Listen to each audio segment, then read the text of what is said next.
Bismillahirrahmanirrahim. Assalamualaikum warahmatullahi wabarakatuh.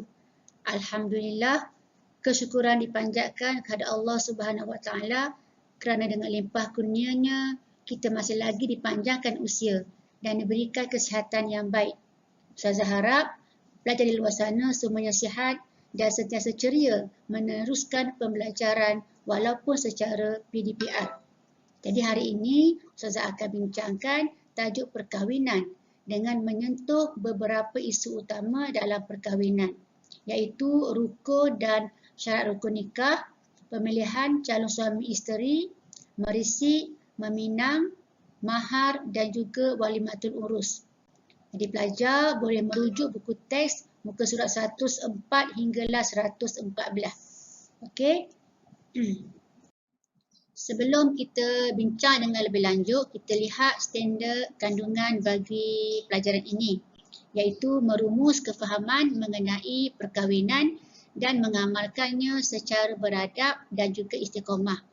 Manakala standard pembelajaran yang kita harapkan ialah pelajar mampu menerangkan 5 rukun nikah dari aspek maksud dan syarat serta menjelaskan perkara berkaitan perkahwinan dalam Islam, iaitu pemilihan calon isteri, calon suami, merisik, meminang, mahar dan juga walimatul urus. Pelajar sekalian, kita lihat rukun nikah, iaitu perkara yang menjadi asas dalam sesebuah perkahwinan. Ada 5 rukun nikah. Yang pertama, bakal suami. Bakal suami merupakan lelaki yang dikahwini oleh seseorang perempuan. Yang kedua, bakal isteri, iaitu perempuan yang dikahwini oleh seseorang lelaki. Bermakna dalam perkahwinan mesti ada bakal suami dan bakal isteri. Barulah sempurna satu ikatan perkahwinan. Rukun yang ketiga ialah wali. Wali ialah orang yang berkelayakan untuk menikahkan pengantin perempuan. Sama ada wali daripada kalangan wali nasab ataupun wali hakim. Okey, yang keempat, saksi, iaitu orang yang menyaksikan dan juga boleh mengesahkan sesebuah perkahwinan ataupun sesebuah akad nikah yang dilakukan. Rukun yang kelima, akad nikah. Akad nikah mengandungi ijab dan qabul. Ijab ialah lafaz yang diucapkan oleh wali atau wakilnya. Manakala qabul pula ialah lafaz yang diucapkan oleh suami ataupun wakilnya. Jadi pelajar mesti ingat dan faham bahawa 5 rukun nikah mesti ada dalam sesebuah perkahwinan untuk mengesahkan perkahwinan tersebut. Okey pelajar. Kita teruskan kepada syarat rukun nikah. Pelajar sekalian, perhatikan kepada kelima-lima rukun nikah dan kita akan bincang satu persatu syarat kelima-lima rukun nikah tersebut. Yang pertama, bakal suami. Syaratnya, suami mestilah Islam. Okey, lelaki yang telah dikenal pasti. Maknanya siapakah lelaki yang akan berkahwin. Okey, seterusnya, bukan mahram kepada bakal isterinya. Kalau mahram, tak boleh berkahwin. Yang keempat, tidak dalam ihram haji ataupun umrah. Di mana mereka yang sedang berada dalam ihram dilarang untuk melakukan perkahwinan. Yang terakhir sekali, tidak beristeri 4 dalam satu masa. Islam tidak membenarkan lelaki mengahwini lebih daripada 4 orang isteri. Okay, jika ingin juga berkahwin, dia hendaklah menceraikan salah seorang isterinya. Kerana hak maksimum isteri adalah 4 sahaja jika berpoligami. Okay, syarat bagi bakal isteri pula ialah isteri mestilah Islam. Okay, tidak sah perkahwinan jika suami isteri berlainan agama. Yang kedua, isteri juga mestilah perempuan yang telah dikenal pasti. Okay. Yang ketiga, bukan mahram kepada bakal suami. Bukan dia punya kakak ataupun bukan dia punya adik. Okay. Kemudian, tidak berada dalam ihram haji ataupun umrah. Tadi kita jelaskan kan, tak boleh berkahwin jika dia dalam ihram haji. Last sekali, bakal isteri mestilah bukan isteri orang. Ataupun dia bukan isteri atau bukan wanita yang ditalak dalam iddah raj'i. Kenapa? Kerana wanita iddah raj'i dia masih lagi berpeluang untuk kembali kepada suaminya. Okey, jelas ya? Yang ketiga ialah wali. Okey, bagi wali syaratnya ialah mestilah Islam, lelaki, baligh, berakal dan juga merdeka. Sama juga dengan syarat saksi. Islam, lelaki, baligh, berakal dan merdeka. Jadi pelajar bila perhatikan antara syarat wali dan saksi boleh cepat ingat dan faham kerana sama syarat dia. Yang kelima, akad nikah. Gunakan lafaz kahwin ataupun nikah. Wali hendaklah menggunakan lafaz aku nikahkan anak perempuanku. Lafaz yang jelas. Aku kahwinkan anak perempuanku. Tak boleh menggunakan bahasa lain. Hanya guna bahasa nikah ataupun kahwin. Seterusnya, lafaz jelas bukan kiasan. Maknanya tak boleh kalau wali menyebut aku serahkan anak perempuanku. Perkataan serahkan adalah bahasa kiasan. Jadi mesti menggunakan lafaz tadilah, lafaz kahwin ataupun nikah. Barulah sah. Yang keempat, syarat lafaz ijab dan qabul mestilah berturut-turut. Tak boleh diselangi dengan masa yang panjang ataupun perbualan yang tidak ada kaitan dengan ijab dan qabul. Selepas selesai sahaja wali menyebut aku nikahkan anak perempuanku, maka sejurus selesai pihak suami akan melafazkan aku terima nikahnya anak perempuanmu. Maka dia berlaku secara berterusan. Okey? Kemudian lafaz nikah hendaklah berkuat kuasa serta merta. Jadi tak boleh kalau kita sandarkan masa tertentu. Contohnya, aku nikahkan anakku bulan Disember nanti. Sekarang bulan Oktober. Tapi nikahkan bulan Disember. Jadi tak boleh kita kata bahawa ia berlaku ataupun selesai bila tiba bulan September. Perkahwinan akan terus berkuat kuasa selepas akad nikah, ijab qabul dan saksi menyaksikan perkahwinan tersebut dan menyatakan kesahan perkahwinan. Terakhir sekali, tidak dibataskan dengan tempoh masa. Ketika akad tak boleh menyebut berkahwin selama 5 tahun ataupun 4 tahun. Ada had atau batas masa yang ditetapkan dalam akad nikah tersebut. Jika berlakunya batas masa, maka akad nikah tersebut tidak sah. Jelas? Jadi saya harap pelajar boleh faham rukun nikah dan syarat rukun nikah supaya perkahwinan yang diadakan sah di sisi Islam. Kita lihat pula kepada jenis wali. Pelajar mesti ingat bahawa ada 2 jenis wali dalam perkahwinan iaitu wali nasab dan juga wali hakim. Siapakah wali nasab dan siapakah wali hakim? Wali nasab ialah mereka yang ada kuasa syarak untuk menikahkan seseorang perempuan yang daripada keturunannya iaitu berasaskan pertalian darah yang sah. Manakala wali hakim adalah mereka yang ditauliahkan oleh Seri Paduka Baginda Yang di-Pertuan Agong ataupun Sultan untuk menikahkan seseorang wanita yang tidak memiliki wali nasab.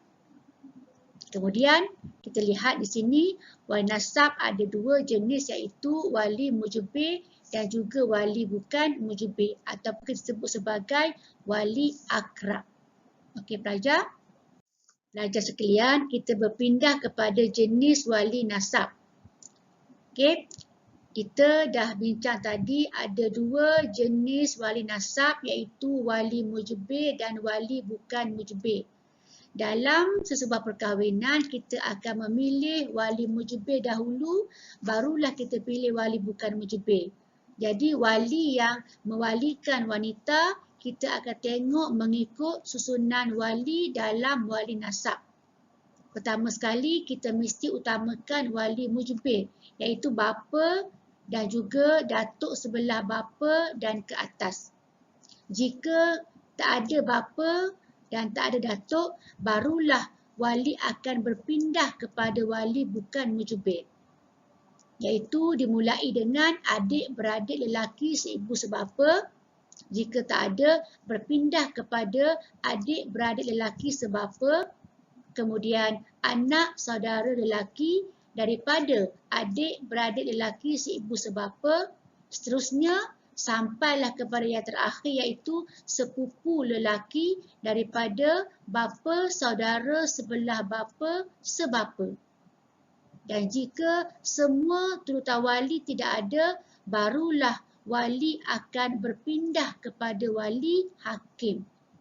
Jadi pelajar diharapkan faham tentang urutan wali dalam sesebuah perkahwinan. Bermakna kita mesti dahulukan wali nasab, iaitu wali mujbir dahulu, barulah kita berpindah kepada wali seterusnya jika wali yang atas tidak ada ataupun ada masalah yang tak dapat kita selesaikan. Jadi harap pelajar boleh faham dan juga boleh ingat tentang urutan wali dalam wali nasab. Okey. Kita teruskan dengan melihat sebab perpindahan wali nasab kepada wali hakim. Ada 8 sebab yang pelajar kena ingat dan juga kena faham. Pertama ialah tiada wali nasab dalam senarai wali. Okey, kedua, wali nasab ada tetapi berada jauh melebihi 2 marhalah. Contohnya berada di luar negara. Yang ketiga, wali hilang dan tak dapat dikesan. Walaupun telah cuba mencarinya namun masih tidak berjumpa. Yang keempat, mu'allaf, pengantin mu'allaf. Wali bagi pengantin mu'allaf ialah wali hakim. Kenapa? Kerana tiada wali nasab yang layak menjadi walinya. Kelima, anak yang tak sah taraf ataupun anak luar nikah.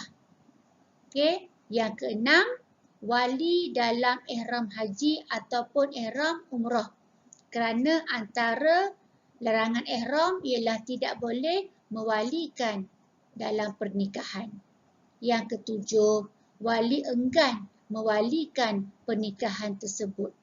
Sama ada wali ada persengketaan ataupun tidak setuju dengan pemilihan calon suami kepada pengantin perempuan. Dan yang ke-8, wali sendiri yang hendak berkahwin dengan perempuan tersebut. Contohnya, wali nasab yang ada hanyalah wali terakhir iaitu sepupu kepada pengantin. Namun, situasinya sepupu tersebut juga merupakan pengantin lelaki kepada pengantin perempuan. Dengan itu, mana mungkin pengantin menjadi wali kepada isterinya sendiri. Dengan sebab itulah berpindahnya wali hakim. Okey, jadi wali nasab tak boleh jadi wali kerana dia pengantin, maka wali akan berpindah kepada wali hakim. Jadi diharapkan pelajar semua faham apa yang telah Ustazah terangkan mengenai sebab perpindahan wali nasab kepada wali hakim dalam sesebuah perkahwinan.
Proses merisik dan meminang berlaku sebelum akad nikah. Pelajar mesti faham dan boleh bezakan antara merisik dan meminang. Merisik ialah proses sebelum meminang untuk mengenal pasti status bakal isteri. Jadi, suami mesti mengetahui siapakah bakal isteri yang akan dikahwini. Dia kena pastikan bahawa bakal isterinya bukan isteri orang lain ataupun tidak terikat dengan perkahwinan yang lain. Okey? Dan bila dipastikan, maka berlakulah peminangan, iaitu lamaran seorang lelaki kepada seorang perempuan untuk dijadikan calon isteri. Dalam meminang ni, lelaki boleh menggunakan sama ada lafaz soreh ataupun lafaz kinayah. Soreh itu ialah lafaz secara jelas. Contohnya, suami berkata, aku ingin mengahwini engkau. Jelas, aku ingin mengahwini engkau. Jadi difahami oleh pihak perempuan. Ataupun dia menggunakan lafaz kinayah. Sebagai contoh, lelaki menyebut, aku ingin memetik bunga di taman. Apabila lafaz soreh atau kinayah difahami oleh pihak perempuan, maka ia telah dikira lengkap sebagai lamaran pihak lelaki kepada pihak perempuan untuk dijadikan calon isteri. Okey, harap pelajar faham apakah dia lafaz soreh dan juga lafaz kinayah. Okey, seterusnya kita lihat hukum melihat perempuan yang dikahwini ataupun perempuan yang ingin dipinang oleh pihak lelaki. Hukumnya adalah sunat. Maknanya, bakal suami sunat melihat bakal isterinya sebelum melangsungkan perkahwinan ataupun sebelum akad nikah. Okey, tujuannya supaya dia berpuas hati dengan calon isteri yang akan menjadi isterinya. Seterusnya, apakah anggota yang boleh dilihat ataupun yang harus dilihat oleh suami? Okey, anggota badan yang boleh dilihat ialah muka dan tapak tangan sahaja. Bahagian lain mestilah ditutup sebagaimana aurat lelaki dan perempuan yang bukan mahram. Jadi diharapkan pelajar faham dan boleh membezakan antara merisik dan meminang dan memahami bagaimana cara meminang sama ada secara soreh ataupun secara kinayah. Okey? Pelajar sekalian, mahar juga merupakan sesuatu yang penting dalam perkahwinan. Okay, maksud mahar ialah pemberian yang bernilai ataupun berfaedah wajib diberikan oleh suami kepada isterinya dengan sebab akad nikah. Okay, ingat ya, pemberian yang bernilai kepada isteri. Hukum pemberian mahar adalah wajib. Bermakna wajib suami memberikan mahar kepada isterinya. Dan hukum menyebut mahar ketika akad nikah hanyalah sunat. Bermakna tidak wajib suami menyebut berapakah jumlah mahar yang diberikan kepada suami ketika akad nikah dijalankan. Okey, seterusnya kita lihat kepada kadar mahar. Dalam Islam, tidak ditentukan berapakah kadar mahar yang wajib diberikan suami kepada isteri. Juga tidak diwajibkan membayarnya secara tunai. Bermakna boleh dibayar secara hutang ataupun beransur-ansur. Okay, sehinggalah habis ataupun sehingga cukup berapakah mahar yang telah dijanjikan kepada isterinya. Okay, kalau suami tinggi pendapatannya, maka tidak ada masalah kalau tinggi maharnya. Okay, yang terakhir sekali bentuk mahar. Bentuk mahar mestilah sesuatu yang berfaedah ataupun yang bernilai. Contohnya duit ataupun emas ataupun sebidang tanah ataupun sebuah rumah. Yang pasti bentuk mahar adalah benda yang bernilai dan juga berfaedah kepada isteri. Sebagai tanda beliau sanggup hidup dan menerima suami dalam kehidupannya. Okey? Diharapkan pelajar faham apa itu mahar, hukum, kadar serta bentuk mahar yang diserahkan suami kepada pihak isteri. Proses terakhir dalam sesebuah perkahwinan ialah mengadakan walimatul urus, iaitu kenduri kahwin. Okay, yang pertama kita tengok maksud walimatul urus, iaitu kenduri yang diadakan sempena perkahwinan. Tujuannya adalah untuk mensyukuri nikmat Allah kerana perkahwinan yang didirikan. Syukur kerana telah mendapat jodoh dan juga syukur kerana akhirnya ada pasangan hidup yang akan bersama-sama melayari kehidupan hinggalah ke akhir hayat. Okey, yang kedua tujuannya ialah untuk merapatkan hubungan silaturahim sama ada antara suami isteri ataupun antara keluarga suami dan juga keluarga isteri. Ketiga, untuk menghebahkan kepada masyarakat bahawa mereka telah berkahwin. Dengan itu boleh mengelakkan fitnah daripada masyarakat ataupun jiran tetangga. Okey pelajar, kita lihat kepada hukum mengadakan walimatul urus. Hukumnya sunat muakkad. Okey, Nabi juga telah bersabda, kita hendaklah mengadakan kenduri kahwin walaupun hanya dengan menyembelih seekor kambing. Bermakna galakkan mengadakan kenduri kahwin dijelaskan oleh Rasulullah dalam hadisnya. Yang ketiga, kita sentuh mengenai hukum memenuhi undangan perkahwinan. Jadi, jika kita mendapat undangan, hukumnya adalah fardu ain. Kita wajib pergi kepada kenduri yang kita telah dijemput. Kecuali jika kita ada masalah ataupun ada keuzuran.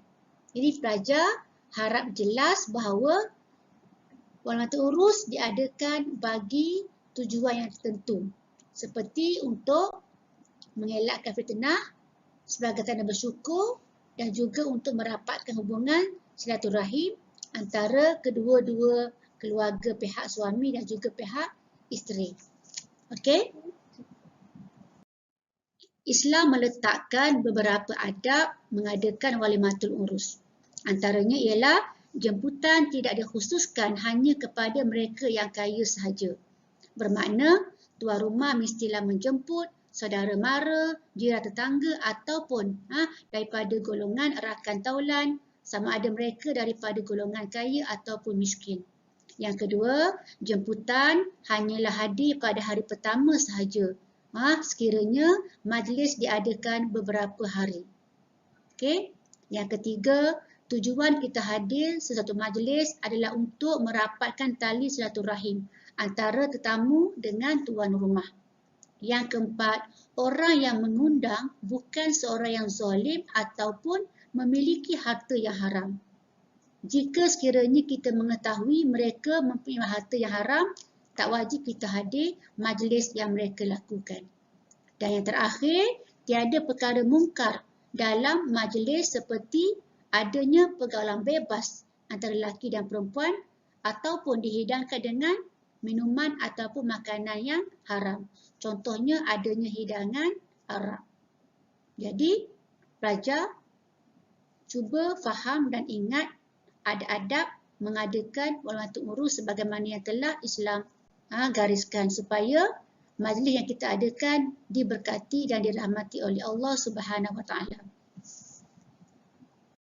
Alhamdulillah, semoga semua pelajar faham apa yang telah Ustazah jelaskan tadi. Dan selepas ni pelajar mampu menjelaskan perkara berkaitan dengan perkahwinan seperti rukun-rukun nikah, perkara yang berkaitan dengan isu-isu dalam perkahwinan iaitu merisik, meminang, mahar dan juga walimatul urus. Oleh itu, kita berhenti di sini. Sekian, Assalamualaikum warahmatullahi wabarakatuh. Semoga kita berjumpa lagi. Bye-bye.